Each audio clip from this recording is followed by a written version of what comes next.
Bismillah wassalatu wassalamu ala rasulillah amma ba'd waduba Allah balungi abaliyo mwenna abagoberezi ba programu ya feno ya hadithi y'olunaku hadithi ezikwata ku kusiiba omwezi gwa Ramadan.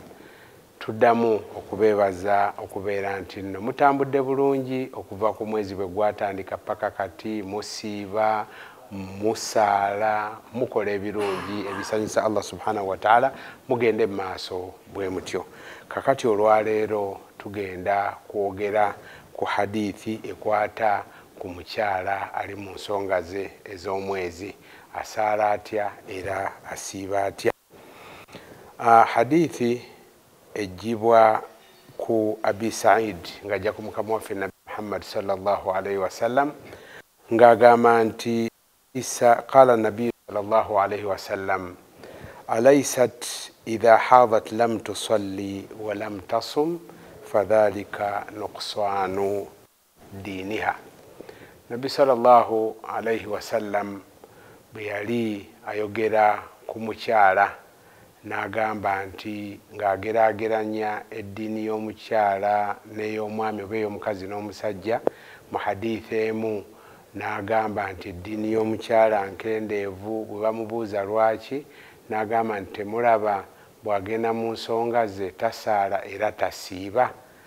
Kaakati ekyo kitulaga nnamula nti omukyala bw'abeera nga ali mu nsonga ez'ekikyala takkirizibwa kusaala era takkirizibwa kusiiba. Nabbi sallallahu alaihi wasallam n'agamba ekyo kye kiraga obukendeevu bw'eddiini y'omukyala ku mwami. Aisha n'atugamba nti kunna nu'maru biqada'i as-salati biqada'i as-siyami wala nu'maru biqada'i as-salah. Twalinga tulagirwa bwe tubeera mu nsonga eswala ezituyiseeko tetuziriwa naye ate okusiiba okutuyiseeko ne tubeera nti nno tukuliwa. Kakati tukugamba nti Allah bw'atyo okwekusaasira kwe abakyala muleme kubeera nti nno munakuwala.